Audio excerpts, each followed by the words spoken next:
తెలుగు ఇండస్ట్రీలో అతి తక్కువ బడ్జెట్తో భారీ రేంజ్లో ప్రశాంత్ వర్మ చేసిన అద్భుతం హనుమాన్.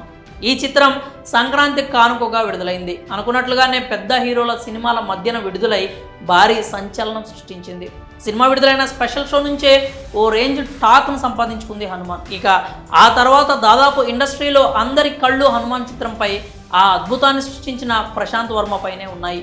అప్పటి నుంచి ఇప్పటి వరకు ఈ చిత్రానికి సంబంధించిన ఎన్నో వార్తలను వింటూ వస్తున్నాం. థియేటర్లో ఈ సినిమా మిస్ అయిన వారు హనుమాన్ ఓటీటీ ఎంట్రీ గురించి ఎంతో ఆసక్తిగా ఎదురు చూస్తున్నారు.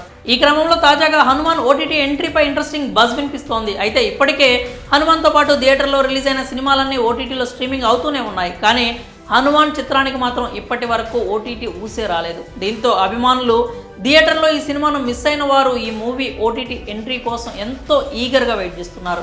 ఇప్పటికి కూడా ఈ సినిమాను చూసేందుకు ప్రేక్షకులు థియేటర్స్కి వెళ్తూనే ఉన్నారు. ఈ క్రమంలో తాజాగా టికెట్ రేట్స్ తగ్గిస్తూ ఓ నిర్ణయం తీసుకున్నారు. కాబట్టి ఇంకా హనుమాన్ చిత్రం త్వరలో ఓటీటీ ఎంట్రీ ఇవ్వడం ఖాయం.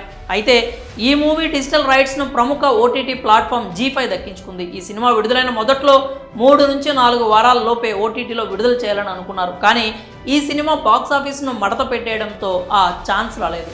ఇక ఇప్పుడు థియేటర్లో టికెట్ ప్రైస్ తగ్గించడంతో ఓటీటీ ఎంట్రీకి డేట్ ఫిక్స్ చేసేసారు మేకర్స్. ఈ క్రమంలో మార్చి 2 నుంచి హనుమాన్ అన్ని భాషల్లో స్ట్రీమింగ్ కానుందని సమాచారం. కానీ ఈ విషయంలో ఇంకా చిత్ర బృందం నుంచి పూర్తి క్లారిటీ రావాల్సి ఉంది. ఇక ఇప్పటికే హనుమాన్ మూవీతో హైప్లో ఉన్న ఆడియన్స్ జై హనుమాన్ చిత్రంపై భారీ అంచనాలు అయితే పెట్టుకున్నారు.